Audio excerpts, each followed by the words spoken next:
Sayadaw in Rangoon in year 1979. He trained under Sayados U Pantika, U Tisara, U Achina, and U Tijaniya. Besides practicing meditations, he studied at once Pali grammar under Sayadaw U Dhammananda at Wat Tamau, Thailand, and the Pali Tipitaka in Myanmar, researching on its interpretations and practice until his return to Malaysia at the end of 1994. After a 4-year solitary meditation retreat in Sarawak, he returned to West Malaysia in 1998, and since then has been investigating popular interpretations and practices of Buddhism in the light of the Bali scripture, real-life experiences, and contemporary research findings. Using a critical yet constructive approach, he shares his findings with others to bring them closer to practical reality via his writing, sutta study with meditation workshops, meditation retreats, and mindful hiking retreats. He is dedicated to teaching the full spectrum of mindfulness, of which present moment awareness constitute only one aspect. His teaching, which have been described by his students as structured and easily understood, are always oriented towards practical application in daily life. In year 2000, he founded Sasanalaka Buddhist Sanctuary in Taiping.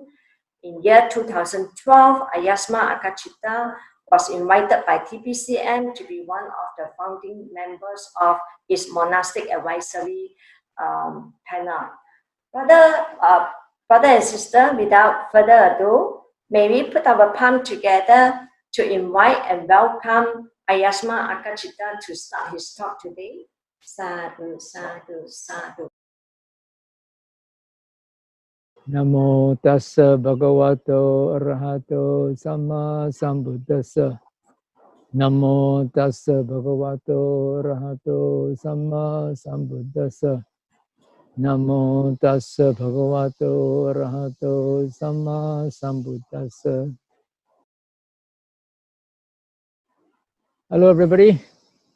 Hi, Bhante. I must first of all express my gratitude to Sudhamma Buddhist Society for inviting me to participate in this Zoom event, because at first I thought that where I'm staying, in an Ulu place, I would not be able to connect to Zoom. But then with Brother Lee and Sharon's encouragement, we somehow managed to rig it up. And so I'm very happy that I'm able to reach out to everybody here who are participating in this event today. The title of today's talk is Watch Your Mind Now. I think it's a very interesting talk. It was suggested by the members of Sudhamma Buddhist Society itself, and it's really my cup of tea, because for the past 15 years or so, I have been trying to encourage people to practice mindfulness in daily life, and particularly to watch the mind rather than the objects. I think you all know that most meditation techniques available these days focus on watching the objects of the senses, watching your breath, watching your rising and falling, watching your movements, and so forth, mostly focusing on the objects of the senses. But I have been trying to shift the focus to watching the subject rather than the objects. The subject is the one that is experiencing all these things that is happening outside. Not only the five senses, but the mind itself. So I was very happy that they picked this topic, because it is very close to my heart, and I've been teaching this for the past 15 years or so. Why is it important for us to watch the mind, especially right now in such trying circumstances, in the light of the COVID-19 pandemic? Now we're just coming out of the MCO, so it's not that bad. But when most countries have enforced this restriction on people from going out, then we're all forced to stay together in our own family, in our own household. Although it's good to have family cohesion, it's good for the family to come together, it's a good time, for parents to be with their children. Otherwise, they'll be very busy making a living and having little time with the children and members of the family. But there are also a downside to it. I'm sure that all of you are familiar with the English saying, familiarity breeds contempt, right? And absence makes the heart grow fonder. So when you are confined to your small apartment or your little house, particularly if you live in an apartment, up in a high rise in a condo, you know, your space of movement is very restricted and you have to see the same people day in and day out, and they get on your nerves, right? So that's one of those things that bother a lot of people when they are confined in these small places, restricted to this, such confined places. I saw a short clip from BBC which talks about one guy in Italy who was saying that if this restriction continues to go on, I'm locked in my little apartment. If I can't go outside, I'm going to go crazy soon. For people who are not used to meditation, who have not done any sort of meditation before, that is something not to look forward to, something which is difficult to cope with. But for people who have done retreats before, who are particularly good at meditating, they find that this is a wonderful opportunity for them to practice mindfulness in daily life, within the home, time for them to go on a perennial retreat, so to speak. But like everybody knows, after a very heavy schedule in your daily life, and then you plan for a long-awaited holiday, vacation, you're very excited and very happy when you set out on a vacation. After a few days, you begin to feel bored. So because the mind is so used to getting busy with lots of things, so you get bored after some time when the novelty wears out. In the same way, at first you may rejoice that you have this MCO, this restriction of movements, you're just confined to a place and it's time for you to do your own personal retreat. But after some time, people get bored. Yeah, it's just the nature of the mind. So the importance of watching your mind is for you not to get caught up in all these thoughts, these reactions that goes on automatically in most people. Not only are you confronted with these problems of relationship with your family, but there are also thoughts about concerns about the future. As you all know, there's going to be a global recession very soon, if not already happening now. And many airlines in the world are closing shop because no business, no travelers. So the economy is going to suffer a great deal, and some people might become unemployed, and unemployment is on the rise. So these are things that also bother people in these trying times. So if you allow your mind to get caught up in such thoughts without having any constructive answers to them, solutions to them, then you are causing unnecessary suffering to yourself.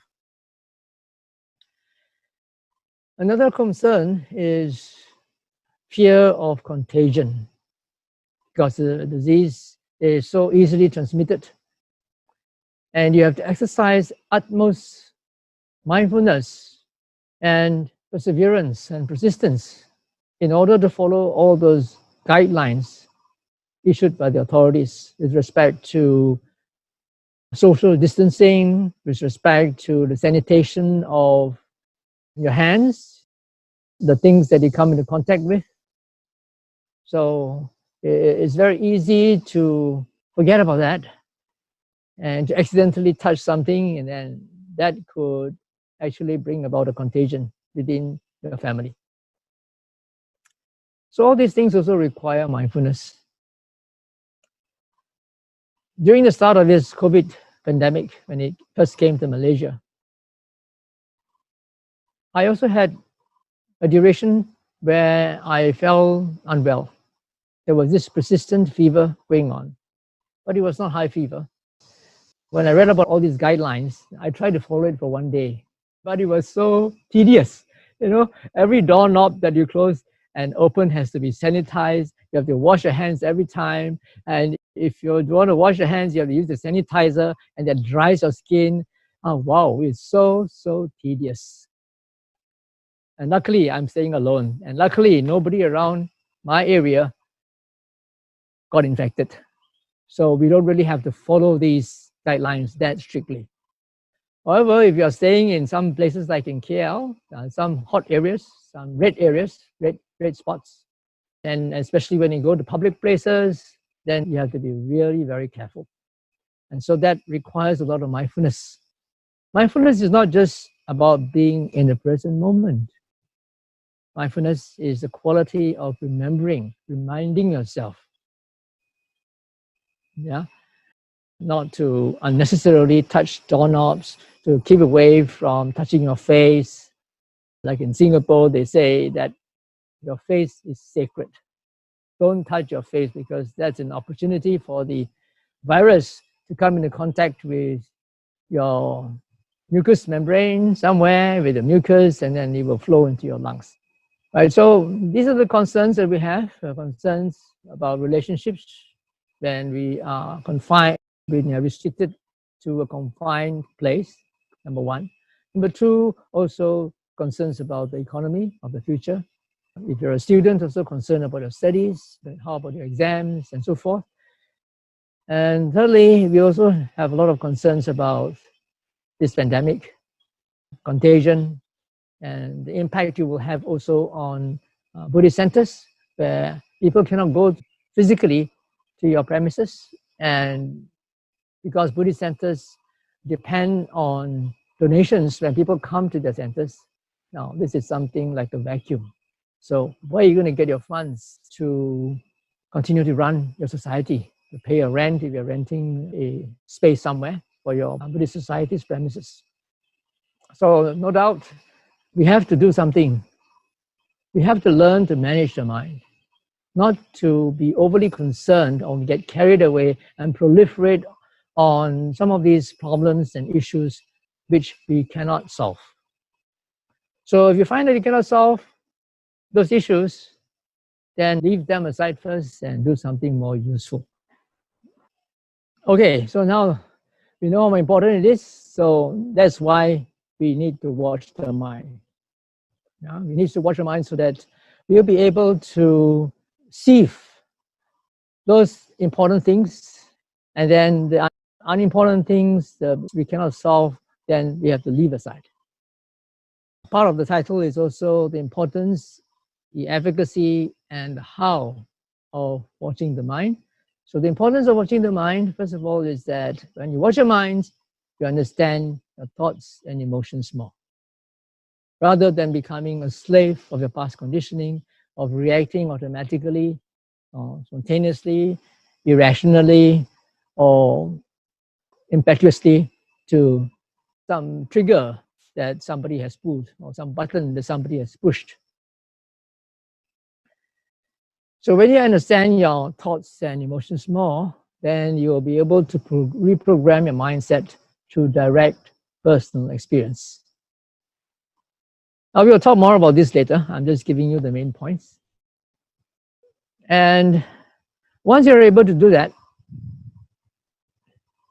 once you're able to understand your thoughts and emotions, and you're able to reprogram your mindset to direct personal experience, it's not something theoretical. It's something that you really experience yourself. You see the profundity of it. It's a sort of a realization. And then you become more accepting and forgiving of yourself and others. And you see yourself, when you watch your mind, you see how your thoughts and emotions come and go, how all your thoughts, your ideas are the products of numerous causes and conditions. Then you begin to sympathize and empathize with people. You know, we are all in the same boat. And then when you can do that, then it's easier to let go, and therefore be more contented and happy. Okay, so that's how it becomes efficacious. When you watch your mind, you understand yourself, then you can also understand others. Yeah, so this is the importance and efficacy of watching the mind, but then how do you go about watching the mind? You see, it's easy to say, watch your mind, watch your mind. But most people, when they try to watch their mind, what happens is they get caught up in their own thoughts and emotions. So it's not so easy to watch the mind if you don't have a foundation in anchoring the mind elsewhere so that it doesn't get caught up in unnecessary thinking, imagination, proliferation, and so forth. Now, in order to understand how to do so, it's good for us to also understand, theoretically, some fundamentals about how the mind works. So I'm going to talk about what I usually call the 561 feature of the senses. Right? 561. Well, this one doesn't have 4 digits, so you can't, no umpat echo for you to go and buy afterwards. It's only 3 digits, 561. And the 5 here refers to the 5 senses. As you all know, our 5 senses can only take objects in the present moment. Not only that, each sense is very specific. The eye can only cognize or be aware of visual objects. The ears can only hear sounds. The nose can only smell smells. It cannot see, it cannot hear. The tongue can only taste tastes, and it cannot do any of the other functions of the other senses. And the body can only sense physical sensations. And the body cannot smell, cannot taste, cannot hear, cannot see. So they are very specific, and each of their specific object must also be in the present moment. The eyes can only see something if the eyes are open, the eyes are in good order, the eyes are open, there's light, and there's an object. If any of these conditions are not there, then the eye won't function, can't see anything. And it must be in the present moment. You see, right now you're watching the video, right? If the host decides to kick you out of the room, then you can't see anything, right? Because the conditions are not there. You saw something last night, perhaps you saw a video, YouTube video or documentary somewhere. But if you are not watching it right now, it's not on a screen right now, you won't be able to see it with your eyes. You ate something last night, some very delicious food. Yeah, but now if it's not in your mouth, your tongue also cannot taste the food. Right? So it's very obvious that all of the 5 senses can only take objects right here, right now. Number 6 here refers to the 6th sense, and that's the mind. The mind is different from the 5 senses. It's very special because it can take objects of the past, present, future, and beyond. Although your eyes cannot see the video you saw last night, although your tongue cannot taste the food that you ate earlier on this morning for breakfast, your mind can recall that experience that's past. The mind can also be aware of present objects, even without the senses. Now, with our senses in good order, with our 5 senses operating simultaneously, the mind actually doesn't really see objects in the present. The eye sees first, and then the mind tries to interpret what the eyes have seen. The eyes only see colors, and the mind will interpret what color it is. I'll give you one good example. A couple of years ago, I was having a retreat up in Mitraville in Kundasan, up in Sabah. It was pretty high, maybe 1,000 meters high. And at that time, early in the morning, we had this guided open awareness practice. I call it panoramic awareness because all the yogis were outside, sitting, facing the hills. And it was about dawn, between dawn to sunrise. So they were facing, they were all sitting or standing at the corridor, at the balcony, facing the very scenic landscape, panoramic view in front of them. So when we practice panoramic awareness, we just put the attention of the eye in space, defocus it, and just be aware of seeing as well as whatever is happening to the senses. So at that time, there were mists covering the mountaintops, covering the valleys below. It was a beautiful sight. And then the colors were changing because it's dawn, and it's changing from a little brightness in the sky to various shades of orange and yellow, being in the clouds, looking at all this scenic thing like a Shangri-La. It's supposed to be very beautiful, isn't it? So I asked the yogis, now look carefully, watch your mind. When you're admiring this panoramic beauty, is the beauty being appreciated by the eyes or by your mind?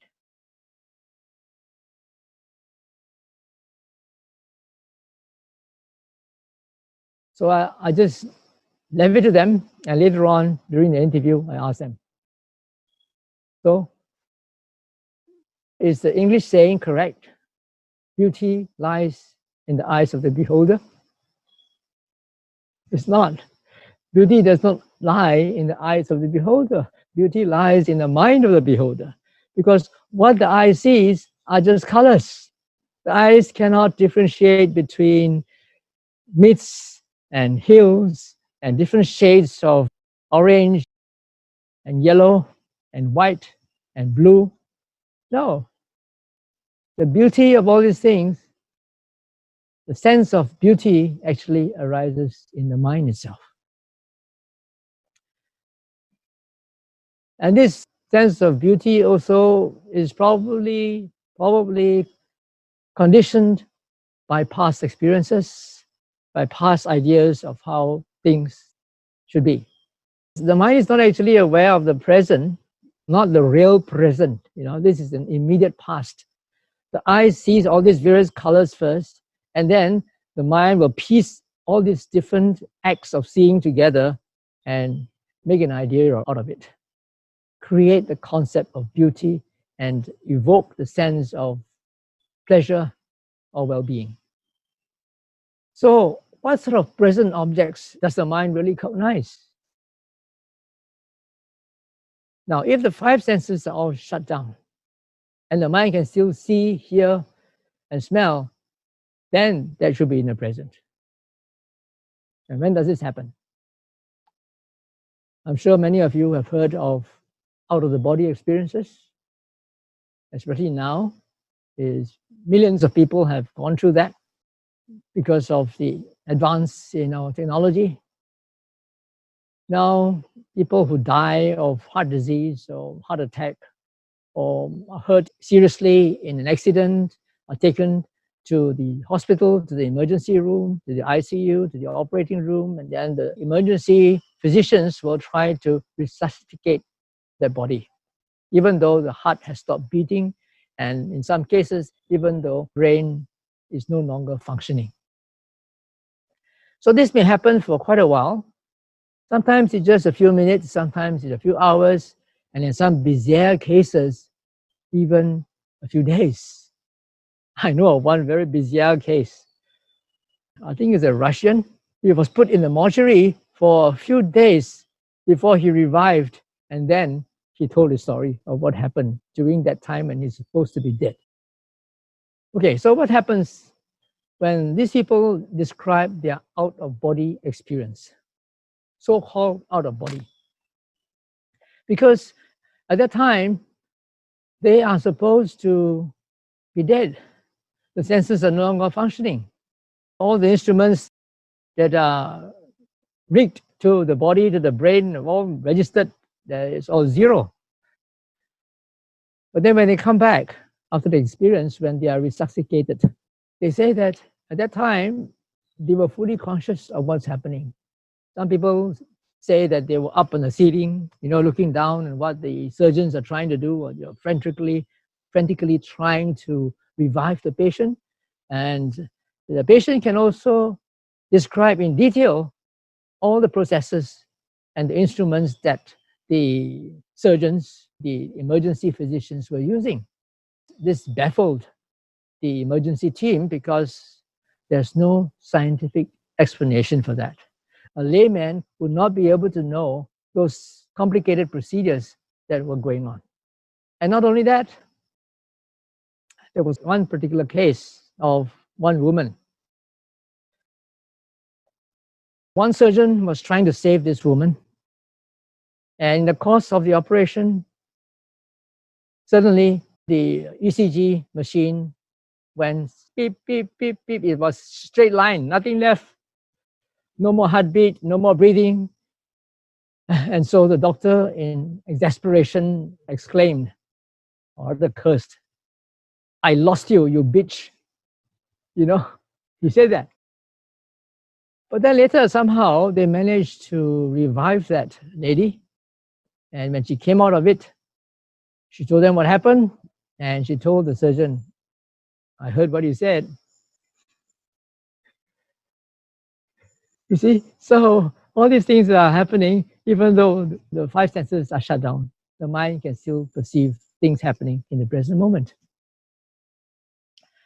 And there are some people who have clairvoyance. It's a natural gift. They can know what's going to happen in the future.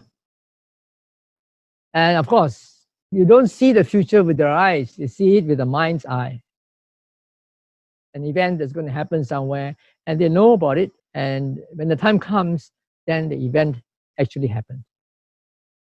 So this is natural predisposition of some people. It's a natural gift. Or some people say it's a curse, because sometimes they know that something bad is going to happen to somebody, and yet they can't do anything about it. And they can't even tell that person. So some people say, I'd rather not have that gift because it's so difficult and so frustrating, and sometimes so sad. Okay, so that's past, present, and future. The mind, the sixth sense, is really very special. It's not limited to the present, but it can take objects of the past, present, future, and beyond what the five senses can comprehend. For example, the mind can experience Nibbana and other worlds and other dimensions. I remember one story of one artist who was an atheist, or rather, he was a non-believer. He doesn't believe in anything. And then he had this near-death experience. And after he went through that whole experience, he came back and became a pastor. He was an artist.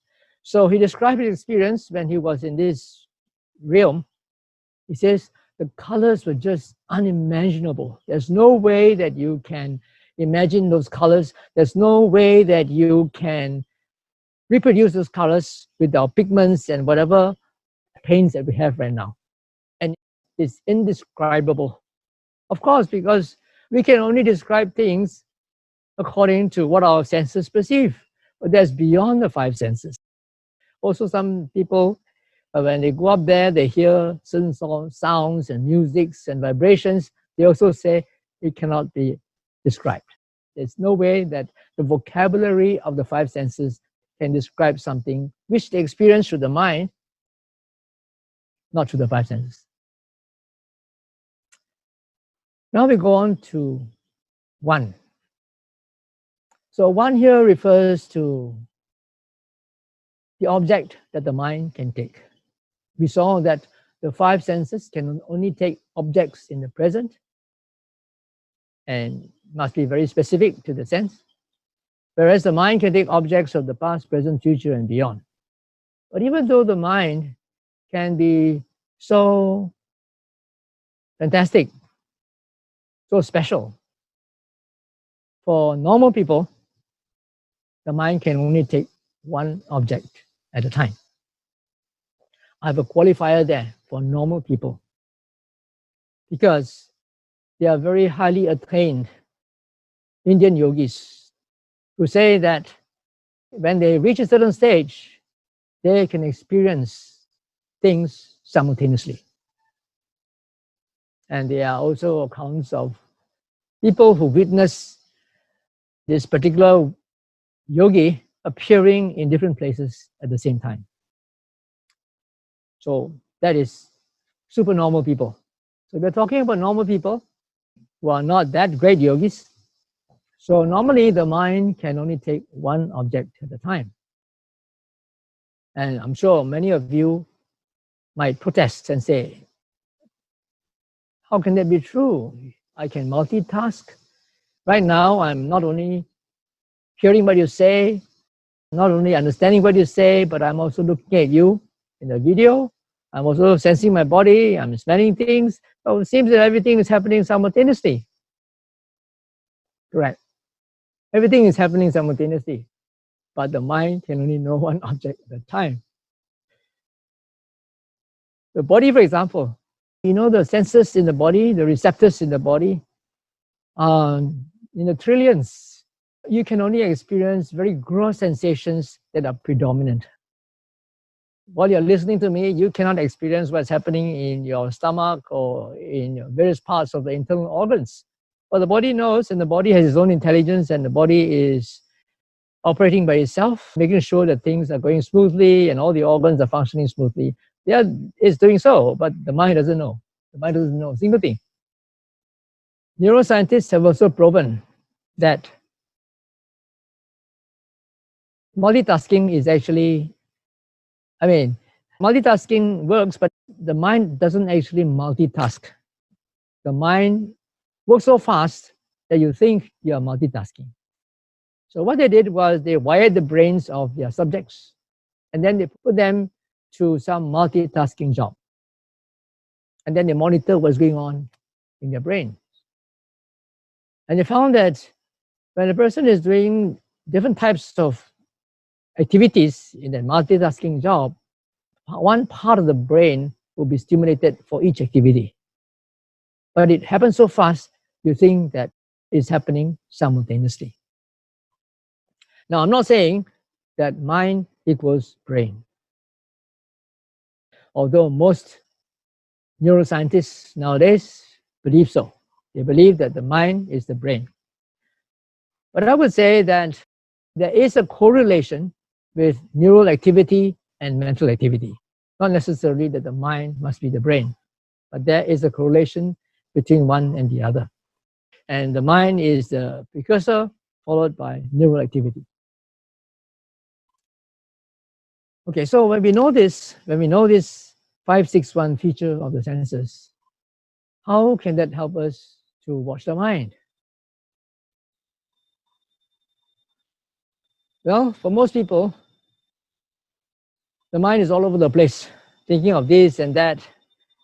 If you're a student or if you are an employee and you are supposed to focus on a particular task, and then you will know sometimes when you cannot focus because the mind is distracted by many things, many other concerns. Perhaps if we had an argument or a quarrel with somebody, a friend or a close one, you are not satisfied with that, you are dissatisfied, you have a lot of anger or the resentment, and you try to do a work, you try to study, you try to execute a particular task, you find that your mind keeps on running off, going back to that incident to replay all the unpleasant sensations, as though the mind is very sadistic. You know, it's unpleasant already, why you want to think about it? But it's the nature of the mind. The mind just loves to suffer by thinking about all those unpleasant things. Okay, so you see that most of our sufferings, our mental sufferings, occurs in the mind. Granted, there are physical sufferings, of course.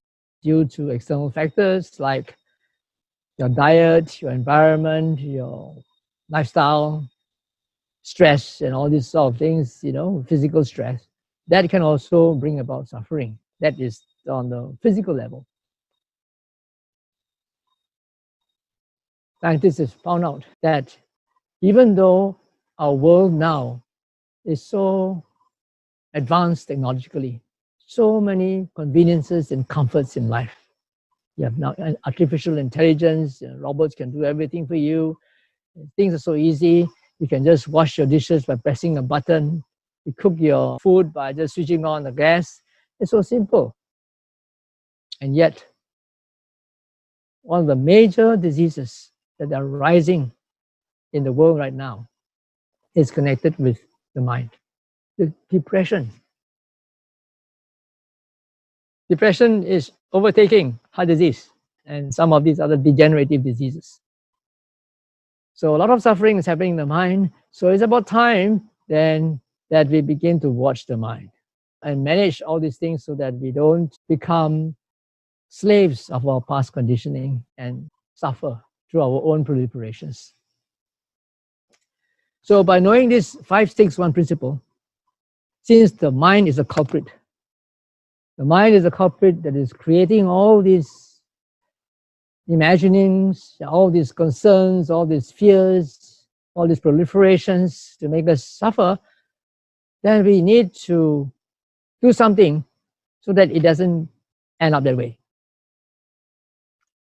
Right? Since the mind can only take one object at a time, what if we tie the mind to just the 5 senses? Now, since the 5 senses can only be aware or be conscious of objects in the present moment, if you tie the mind to be aware of the 5 senses, then the mind is as close to the present as it can be. It's not in the real present, but right immediately behind the real present, because the 5 senses are conscious of present objects.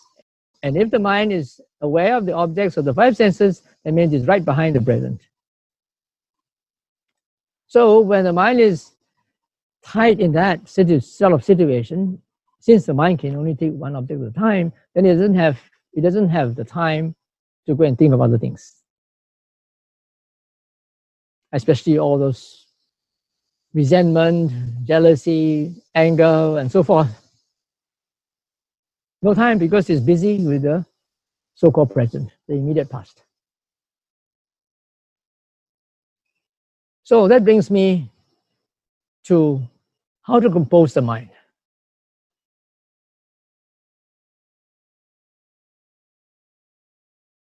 Now I have this formula which I created.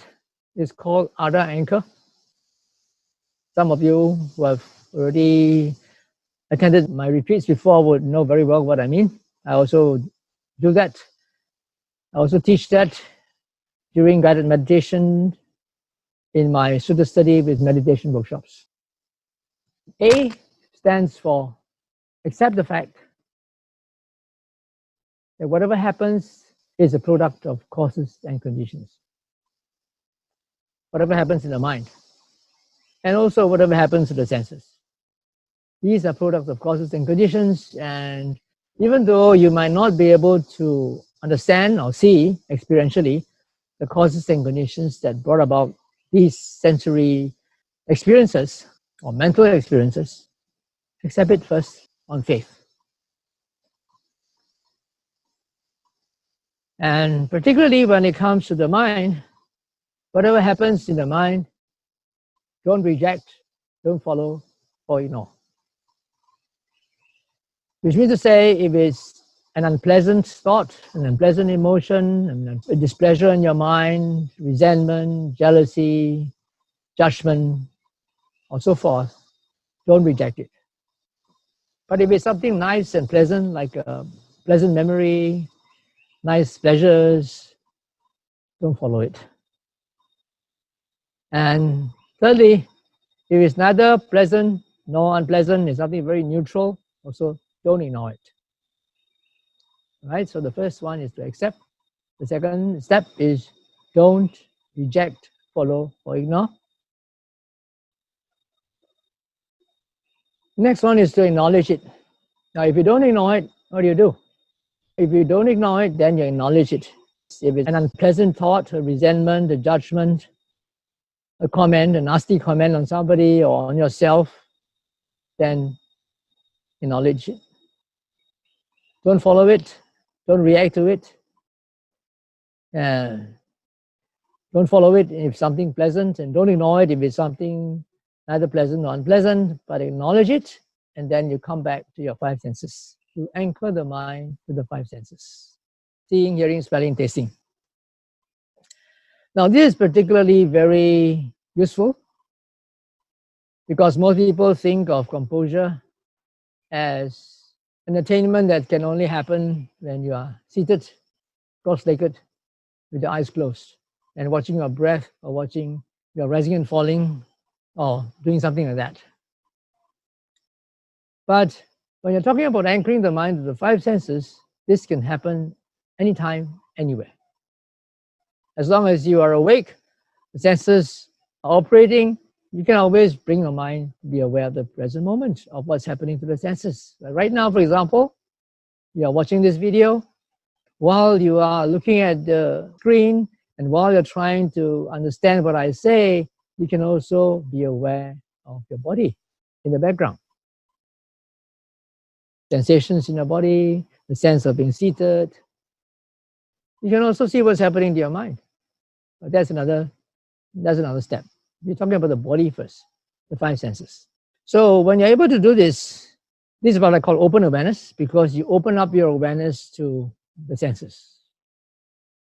And this will give you dynamic serenity, in the sense that because your mind has been trained to stay with the senses, with whatever you're doing, when you're walking, or you're washing the dishes, when you're sweeping the house, when you're cooking, you can be aware of what's happening in your senses. You're looking vegetables, your hand is holding the vegetable, one hand is holding the vegetable, the other hand is holding the knife, and you're cutting it. You can hear the sound of the chopping board.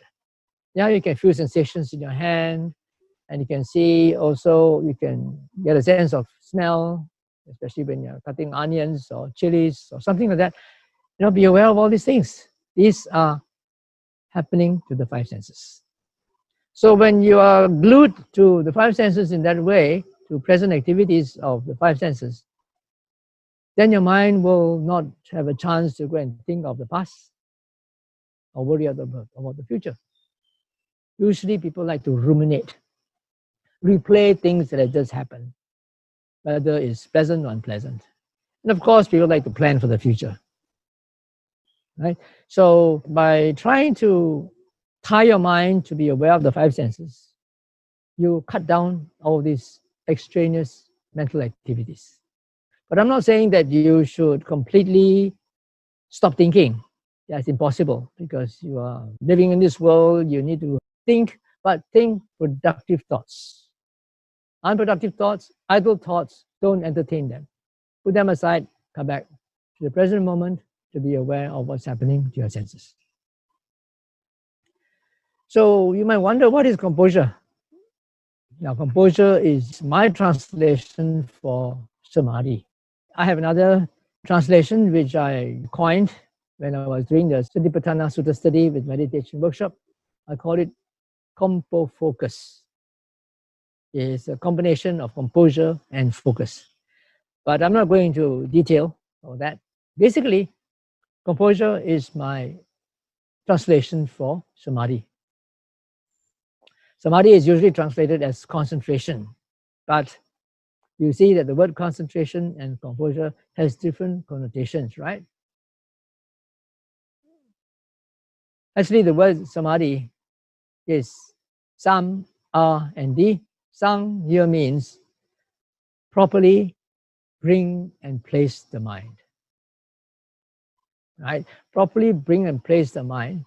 Sang is properly, is to bring, and di, place the mind, without being distracted by thoughts, feelings, and perceptions.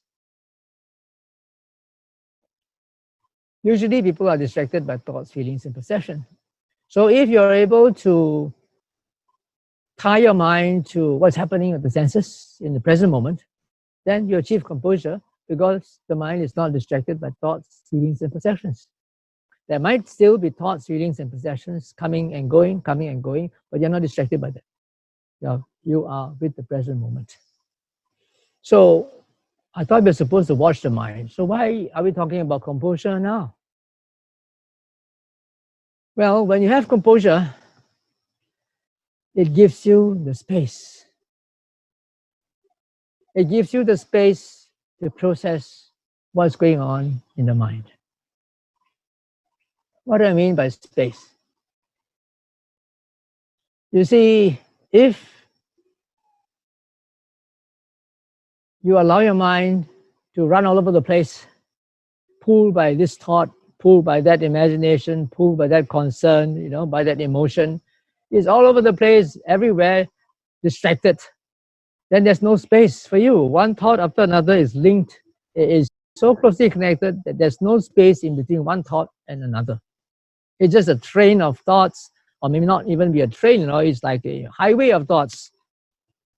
A train of thought, a train is just one train, going on a track. But if it's a highway, you got all sorts of cars going everywhere.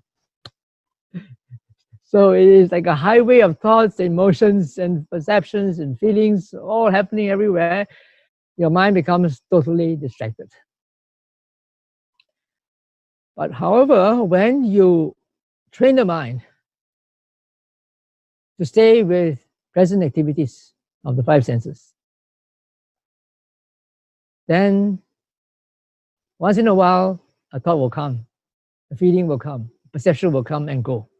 Because you have trained the mind not to be pulled by them, they come and they go. But then there's a space in between your awareness of what's happening in the five senses and what's happening in the mind.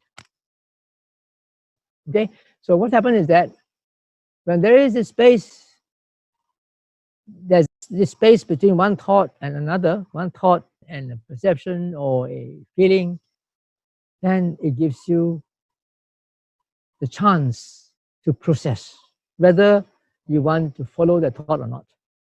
I said earlier, I'm not asking you to stop thinking altogether. It's impossible, but you need to be selective. So when you have this space between one thought and another, then you have this chance to be selective, to process. So how do we process the mind? When you have this space in between, then you can check whether your thoughts, feelings, and perceptions accord with the bar test. Whether they are in line with the bar test. BARR. The first one, B, stands for beneficial. The next one stands for appropriate. A stands for appropriate. R stands for relevant. Or the last R stands for realistic. Let me explain each of them.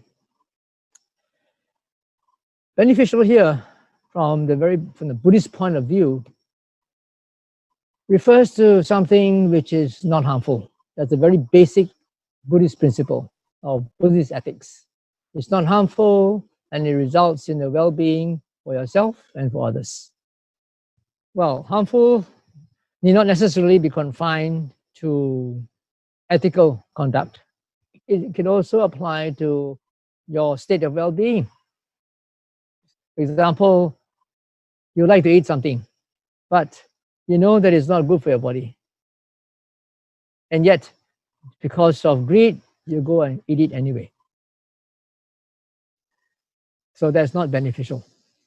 So you process your thought, your intention that arises in your mind, and you see whether it is beneficial, appropriate, relevant, or realistic.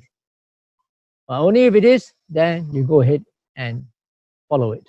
Otherwise, if it's not beneficial, just leave it, come back to what you're doing, the five senses. The next one is appropriate. Appropriate here refers to quite a number of things. Appropriate in relation to circumstances, For example, whether it's the right person, if you have a thought that arises in you, you want to say something, then whether it's the right person to say, to talk to, whether it's the right time, whether it's the right place, and then the mood of the person and your own mood and the way you want to express it. So this is quite encompassing. A lot of times things might be beneficial, but then if you say it at the wrong time, it might turn out to be harmful. So beneficial, appropriate, and the next one is relevant. Relevant here refers to whether it is your duty to do so, whether it's your responsibility, and whether there's perseverance in doing whatever you're doing. For example, you want to achieve a target, and let's say that target is beneficial, it's not harmful to yourself, to others, it results in the well-being for yourself and others. But there may be obstacles along the way, and you are daunted by these obstacles and you want to give up. Okay, so there's no perseverance. If you persevere despite all these obstacles, then in that there's one aspect of relevance, because it is relevant to the target that you want to reach. Right? So if it is not your job, not your responsibility, even though it might be beneficial and it might be appropriate, but if it's not relevant to you, not your job, not your responsibility, then you shouldn't follow it. Bo su mai chui su. Yeah, mai ki chap su. If it doesn't apply to you, then better leave it aside. Else you might offend some people for overstepping your limits. The last one, realistic here, can be seen from two aspects. One is whether it's factual, and secondly, whether it's practical, feasible, or doable. Factual is in a sense like it's a fact, not just an assumption, not just hearsay, not just rumors. Now, if you are a leader, if a leader of some sort, not necessarily the leader of a whole organization, maybe a group leader of your particular department, there will be bound to be people who will come to complain to you about other people's behavior or misconduct. As you all know, it takes two hands to clap. Don't just listen to one part of the story and arrive at a judgment. Make sure that you listen to both parts, to both sides of the story, and then you decide. Right? So whatever that first person tells you is only his perception of things. It may not necessarily be factual. Let's not talk about people complaining to you, even your own suspicions about somebody. And this is very common. It happens particularly among spouses, among partners, people who are close to one another. They suspect that the other person is not living up to mutual expectations of how one should behave. No evidence, just suspicion. That is not a fact. That is an assumption. It's a suspicion. So if it's not evidence-based, then don't simply confront that person and berate that person or scold that person or whatever, that's really looking for trouble. The second part of realistic is whether it's practical, feasible, or doable. Like in Sudhamma Buddhist Society, it's in the middle of the town or it's a fringe of the town, and then you're thinking of creating a retreat center, something like SPS. That's a fantastic idea. But is it realistic? Can you get it? Can you do it somewhere in Seremban itself? Right? Even though you can get a piece of land somewhere, whether it will be approved by the government, and whether it's within your budget, and so forth. You have to consider all these things before you pursue that intention or that thought or that plan. So whether it's practical, doable, or feasible. You can actually do this step by step. If something is beneficial, then you go on to what is appropriate. You find out and see whether it's appropriate. Well, if it's beneficial and appropriate, then you go on to the next one to see whether it is relevant, right? And then if it is relevant, then you go on to realistic. Okay, so it can be a step-by-step process, one after another. Now, you might think that, wow, this one is so tedious. You said that there can be a space in between. Where you got enough space to do so much analyzing? Beneficial, appropriate, relevant, realistic. Usually, most of the times, it doesn't pass step number 1. So you don't have to worry about the other ARR. So once it doesn't pass the beneficial, you just trash it, finish, then you come back to what you're doing. So it is very simple. Yeah, you don't have to go through the whole process. Just the first step and it's already out. One time I was conducting a mindful hiking retreat in, where was I? Cameron Highlands. Yeah, and one of the participants, during our sharing sessions, he says, it's so nice to do this because the mind is simply blank, because whatever thought, whatever intention that arises, 99% is all not beneficial. So I don't have to think, I just put it aside and just be on the present. Yeah.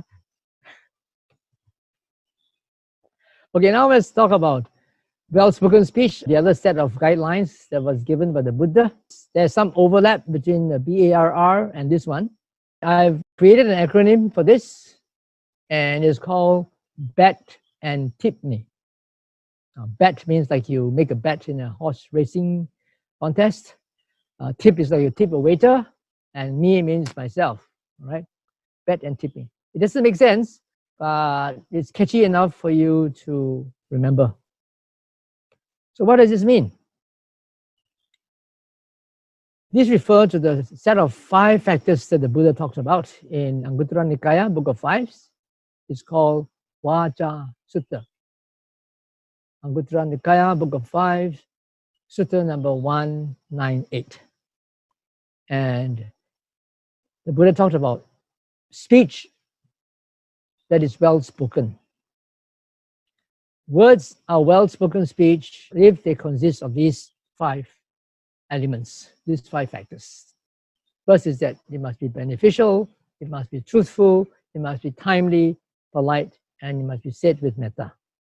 All right? Now, I want to make a comparison between this and the bar test because there are similarities. Now, in this concept of well-spoken speech, this set of 5 factors, the Buddha did not specify that they are sequential. It doesn't mean that you have to go through beneficial first, and then truthful, and then the timely, and then polite and metta, and then you say it. No. He said that if speech comprises these 5 factors, has all these 5 factors, then it is well-spoken speech. So all of them must be there. Okay, let's make a comparison between Bet and Tipney and the bar test. So you see that there's some sort of overlap.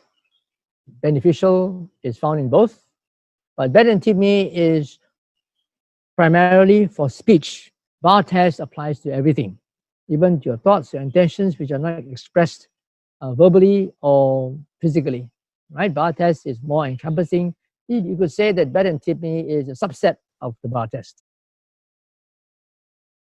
Truthful come under realistic, because under realistic we have the first aspect of realistic, which is factual, right? So truthful and factual are the same.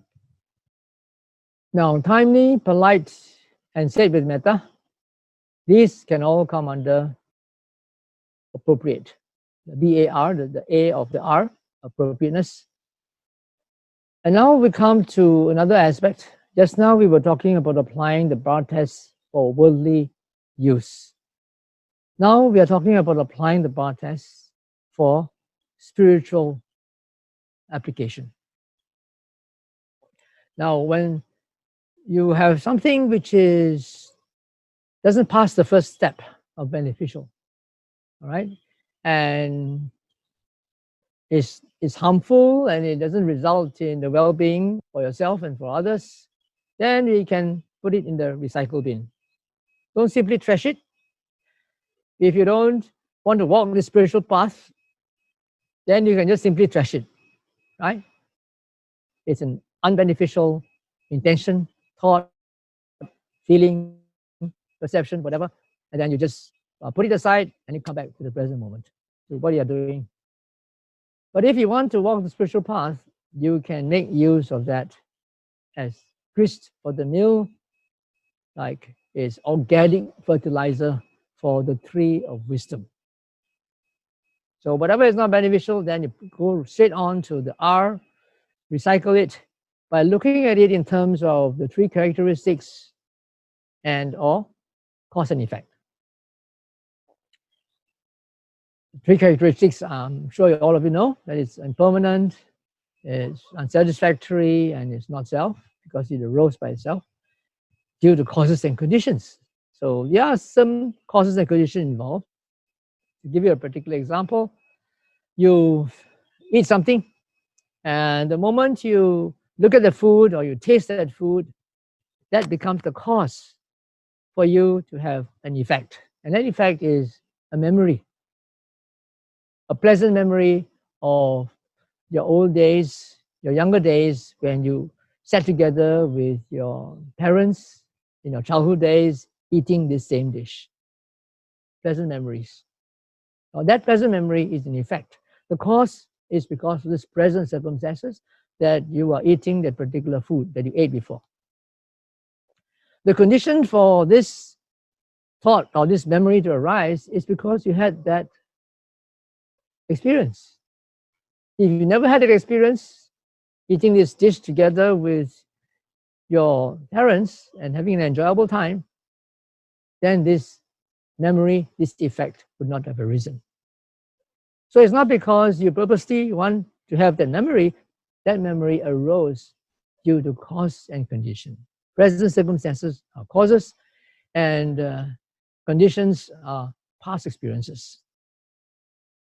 Okay? So you learn to see this.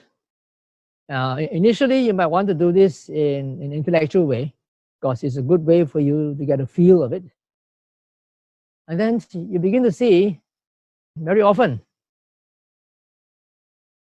that all your thoughts, feelings, perceptions are products of causes and conditions. Some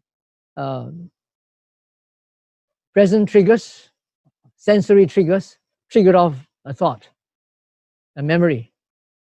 You know, that memory or thought arose due to cause and condition. You did not purposely think that memory. And that memory, which is a fact due to this cause and condition, can also become the cause and condition for another effect, right? Because that is a cause for you to want to prolong the pleasure. So you try to think back about the past and re-experience the joy you had in the past. Okay, so that is a cause and condition. That is the cause. One of the other causes is that you have this desire to want to prolong that feeling of pleasure, right? And the effect is that you continue to think about it. And this becomes karmic.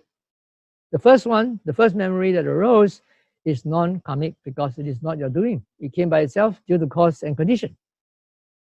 But the following thought is a proliferation that is based on desire, right? So this is for positive, pleasurable memories. On the other hand, there could be negative responses.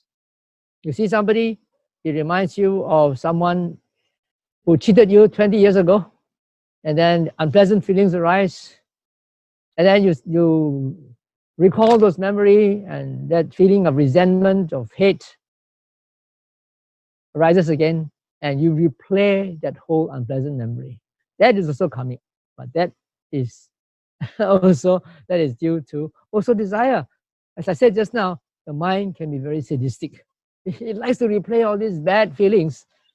I don't know what sort of pleasure you can get out of it.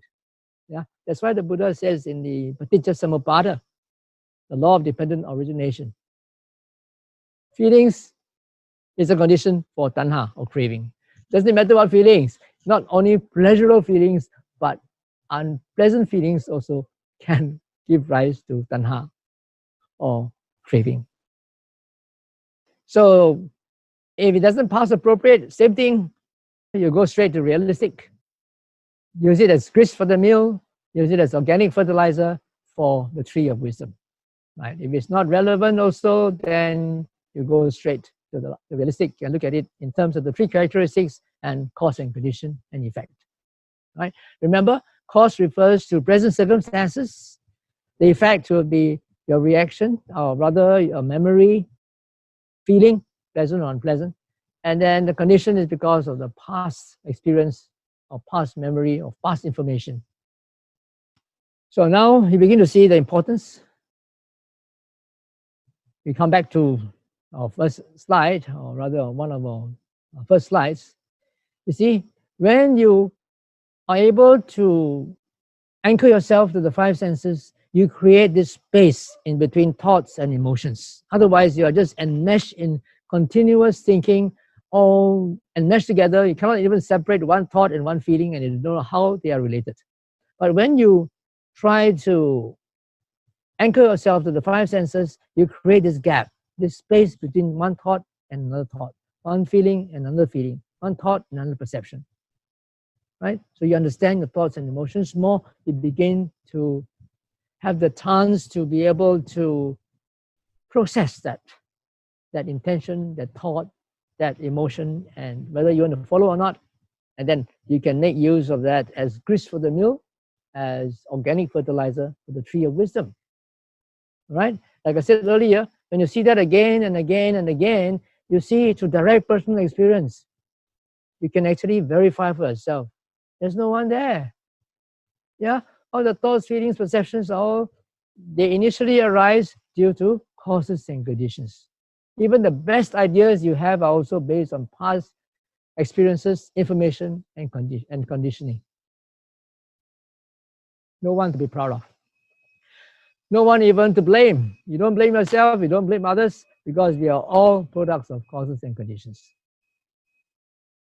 So you reprogram your mind. Yeah?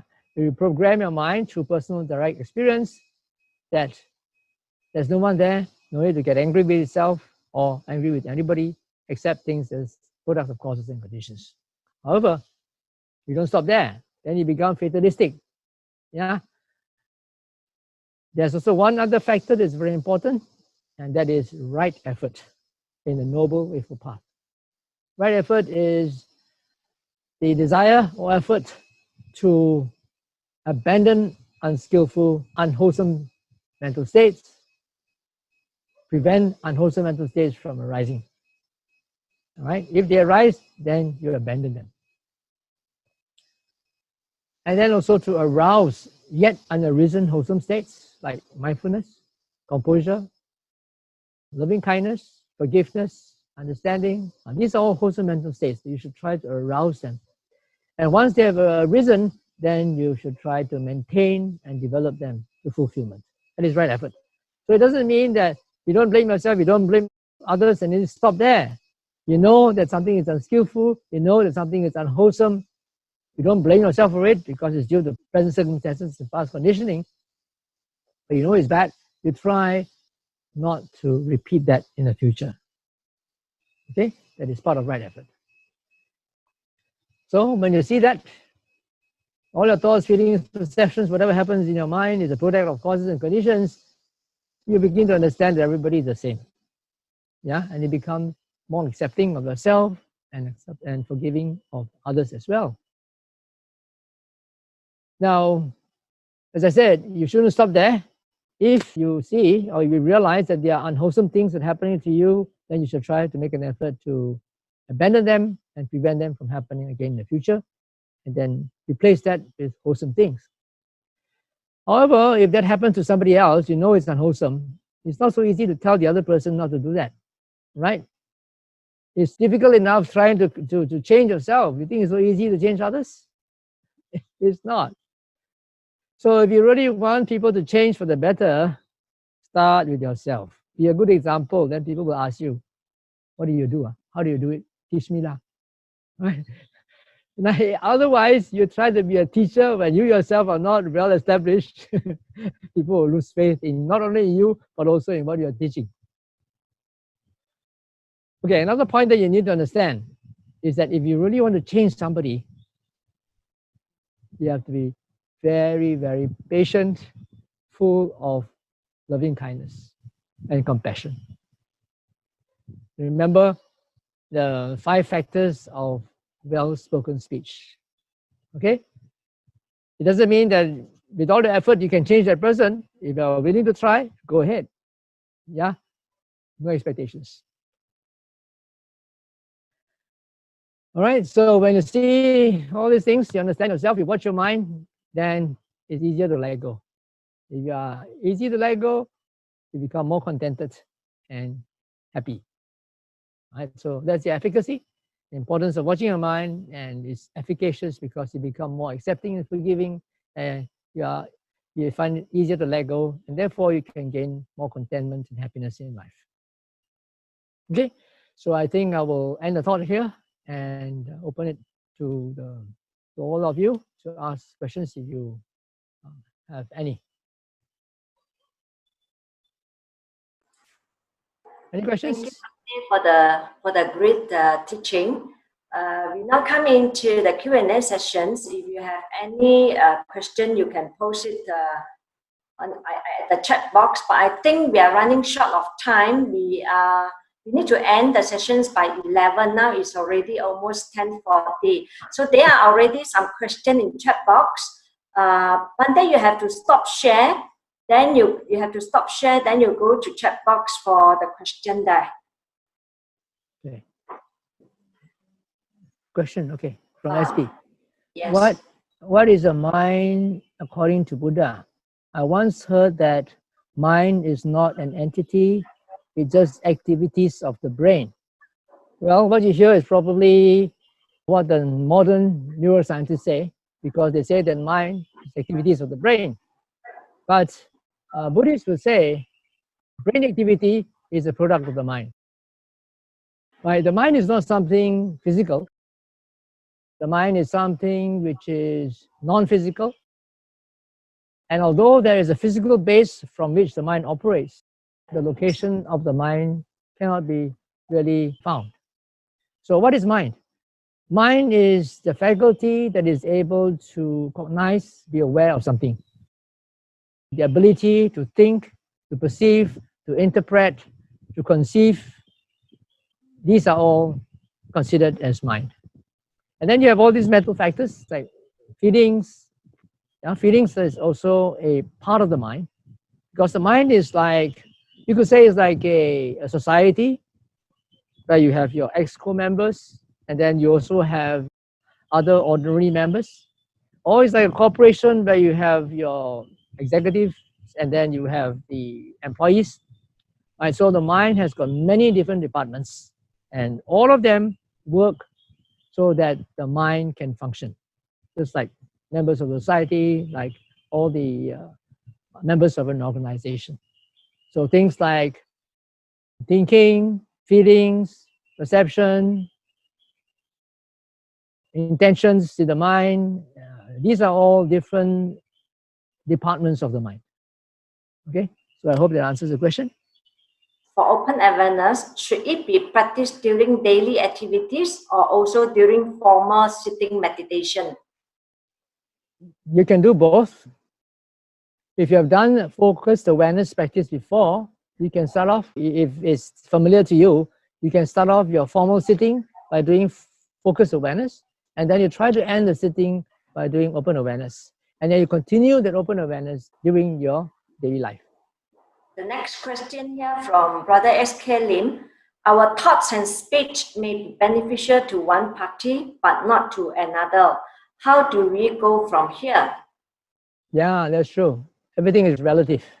So again, you have to use the basic Buddhist principle of non-harmful and beneficial. So of course, charity begins at home.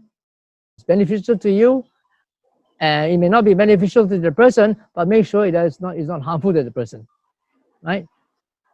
There is a question from FB. five khandhas only applicable to human being or all beings in the existence? I would say that it's all beings. Yeah, simple answer. It's applicable to all beings. Okay. The next question from Father Tan Chi Chong. How do we choose when to practice Atha anchor or bow and when to employ ACT coping mechanism? Oh, actually, they can be combined. They can be combined in your daily life. Okay. Okay. Next question from Brandon. What is the solution if the attachment to ankle is higher than anything else? Okay, very simple. The direct antidote to anger is loving kindness. Because a person who is by nature, who has an angry temperament, always sees the downside of things. You would say he's a pessimist. He will always look at the faults of others, faults of situations. That is the inclination of the mind. So when you do metta meditation, you try to spread thoughts of loving kindness and acceptance and forgiveness to other people, you change that inclination of the mind, right? And then so the mind will have less tendency to look at the faults of others and able to forgive them, accept them, and wish them well. So that is a direct antidote for anger. So you start off by doing you're doing metta. Depends. You don't do it to somebody whom you dislike. All right, you do it to something or somebody that you really like or have good feelings for. It could be a dog, your pet. You have loving kindness for that, and then you try to extrapolate that same feeling of care and concern and kindness to other beings.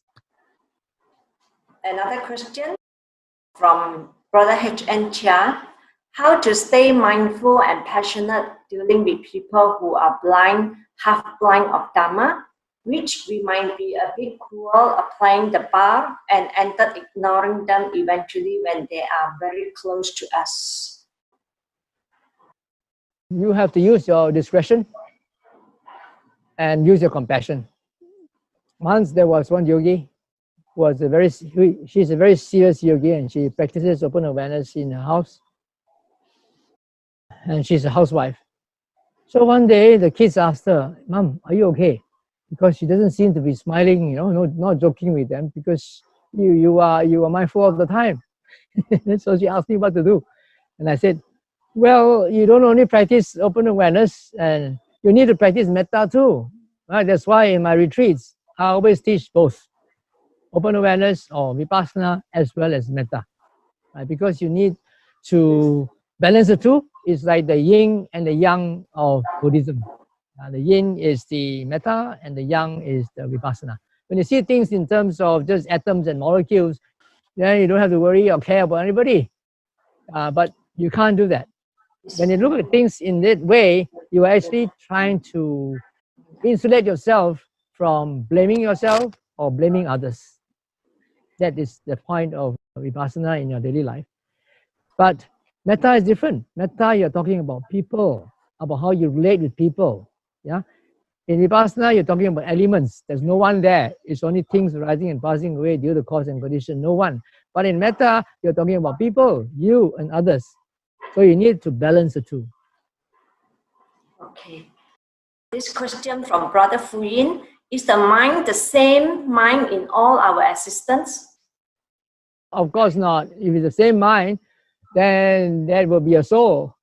So from our Buddhist Theravada point of view, the mind is changing all the time. Let me ask you a question. Is your mind when you were a kid the same as the mind now when you are an adult? You can say yes and it's no, right? So it's the same thing. When you transmigrate, so to speak, from one life to another, it's the same and yet not the same. Now that's why we have this evolution of beings. Yeah, you keep on evolving so that the mind becomes better. It's not the same mind because the mind arises and passes away. The mind is changing according to circumstances. Maybe we take this last question from K.S. Lim. Mind may experience different time scale as compared to actual. Is it due to imaginations or any other reason? Yeah, what do you mean by time scales? Father Kinsing, can you ask verbally? Maybe sometime during the meditations, or maybe we are more mindful, we may feel like the time is actually running very long. I mean, it's just like if should only experience 5 minutes when the clock is ticking 5 minutes, but you actually feel like this is much longer or maybe much shorter. So is that imaginations or fantasy? Yeah, because time is a mental concept. It doesn't exist in reality. It is a concept of the mind.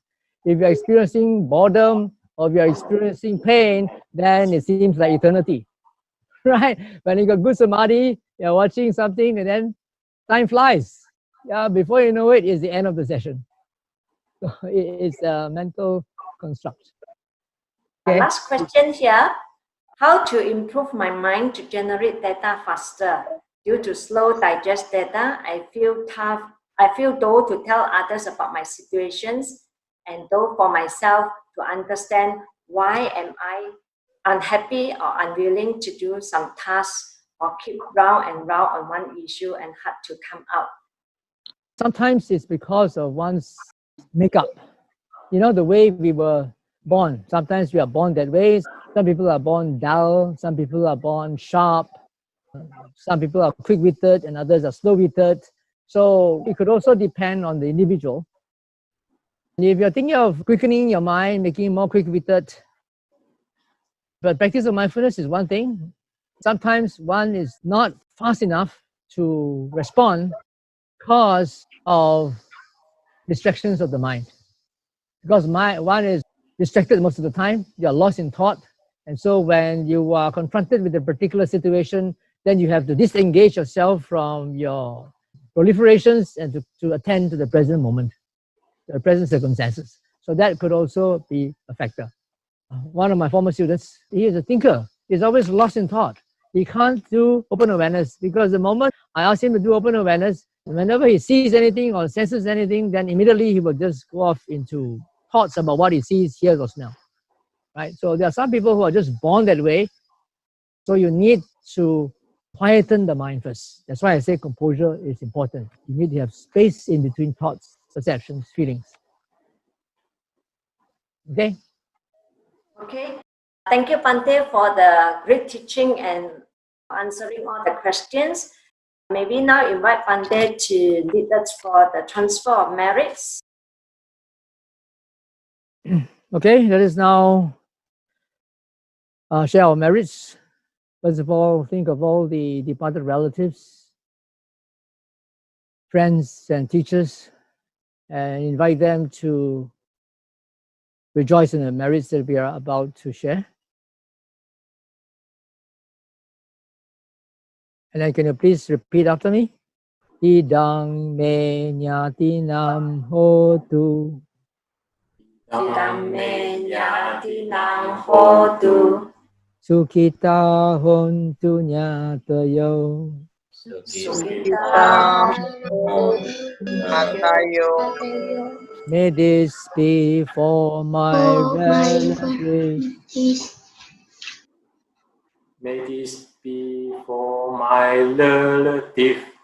Well and happy may the relatives be. Well and happy may the relatives be.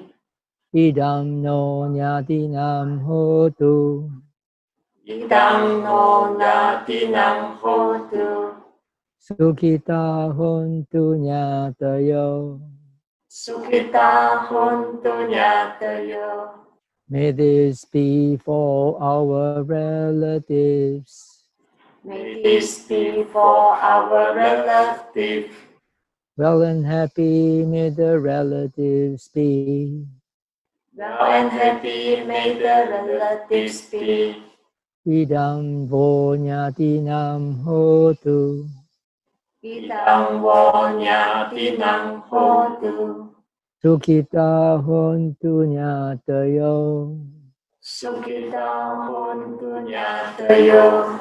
May this be for you relatives.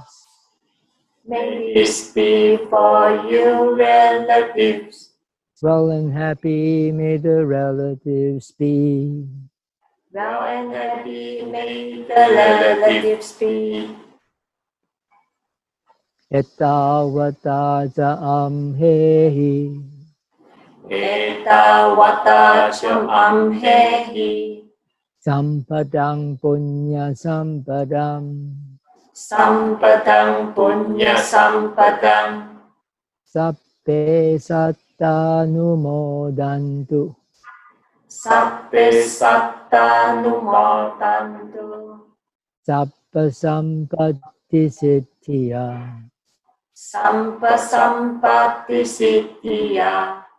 To the extent that all of us To the extent that all of us have accumulated a wealth of merits have accumulated a wealth of merits.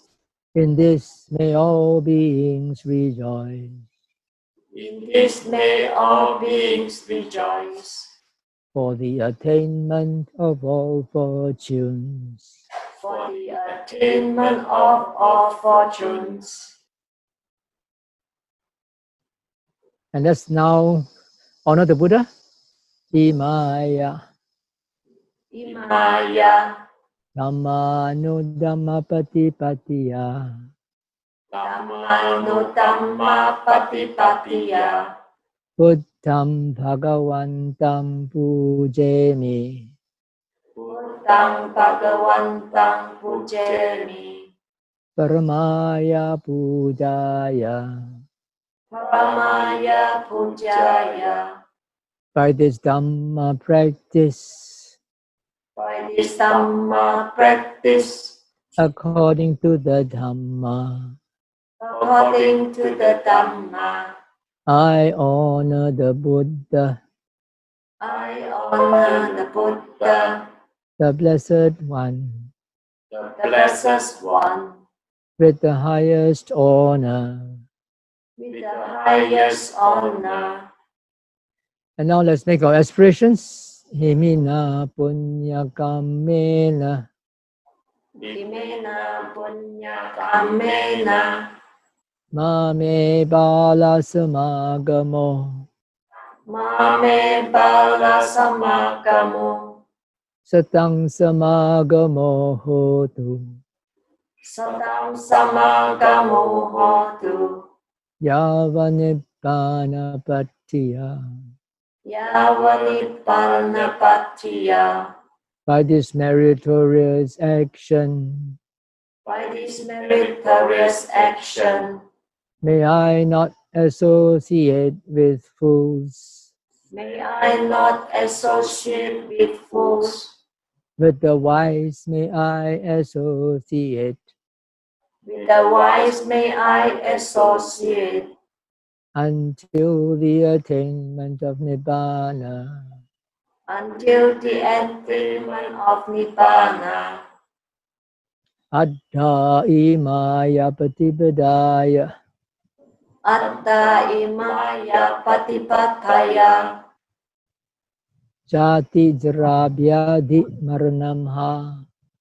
Jati jara vyati maranamha. Parimochisami. Parimochisami. Indeed, by this practice, Indeed, by this practice, from birth, aging, sickness, and death, from birth, aging, sickness, and death, will I be liberated. will I be liberated. Idang me punyam. Idang me punyam. Asawakayavaham. Asawakayawaham. Hotu. Hotu. May this merit of mine May these merits of mine lead to the destruction of the inflows. lead to the destructions of the inflows. Idang me punyam. Idang me punyam. Nippanasa. Nippanasa. Pachayo Hotu. Pachayo Hotu. May this merit of mine May this merits of mine be a condition for Nibbana. be a condition for Nibbana. Sadhu, sadhu, Sadhu, sadhu. Sadhu, sadhu, sadhu. Okay. Thank you very much, Bhante, for Yeah. taking your time to share and to teach us this morning. I would like to thank everyone who participated this morning. May everyone well and happy. Sukhi Hontu, our session should end here. Sadhu, sadhu, sadhu. Sadhu.